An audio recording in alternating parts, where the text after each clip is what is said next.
Silakan, Kelang. Terima kasih Tan Sri Yang di-Pertua atas peluang yang diberi untuk berbahas di dalam Dewan Yang Mulia ini.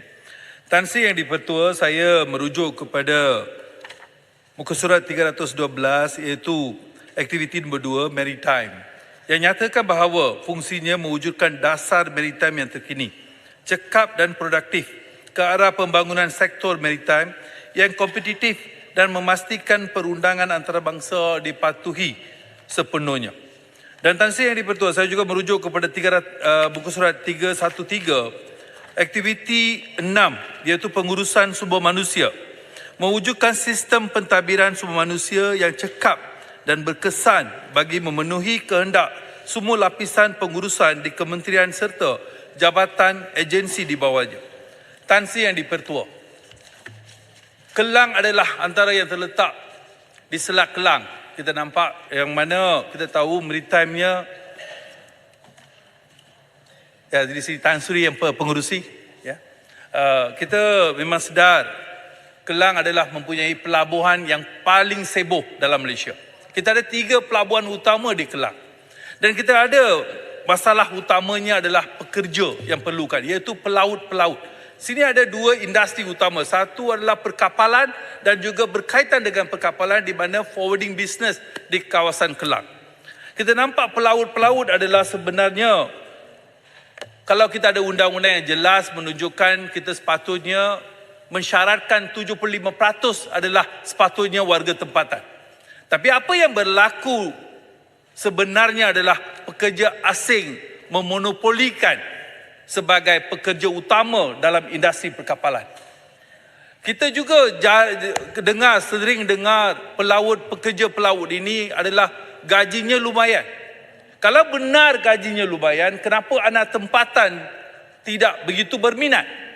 Tidak begitu minat atau tidak disediakan atau tidak diberi insentif ataupun tidak diberi training yang cukup supaya anak muda kita kasnya lepasan SPM untuk menjadi lapisan pekerja pelaut di situ. Saya nampak Tan Sri, kita juga ada harapan yang tinggi ataupun kita ada rancangan yang besar daripada Kementerian Pengangkutan di mana pelabuhan yang sebesar baru akan dibina di Pulau Carey Island. Akan menjadi satu pulau atau satu pelabuhan yang akan jadi terbesar lagi sekali di Kelang, di daerah Kelang. Tapi apa yang kita risau adalah masih lagi pekerja yang diutamakan adalah pekerja asing. Kita nampaknya kita tidak ada TVET, institusi TVET diadakan di daerah Kelang. Memang kita dengar ada di Melaka ada satu institusi maritime dekat Melaka, tapi nampak industri utamanya di Kelang, daerah Kelang.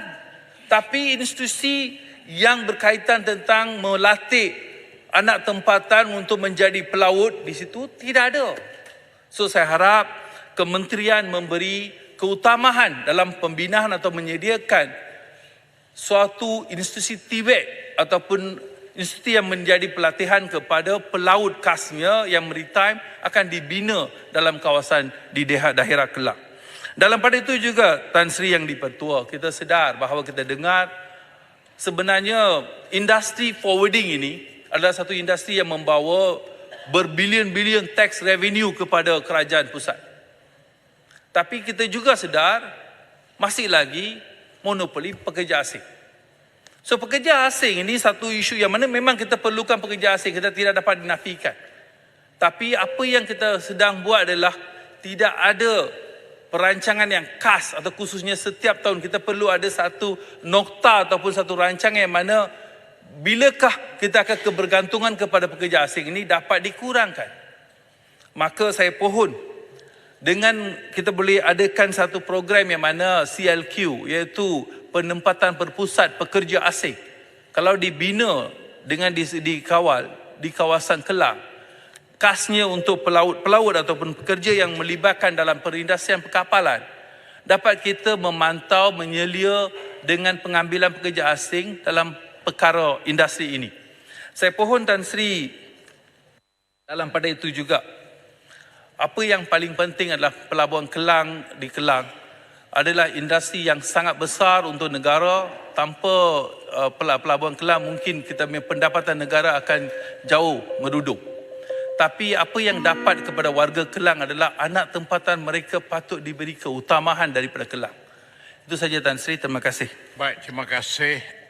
Saya jemput Jerantut.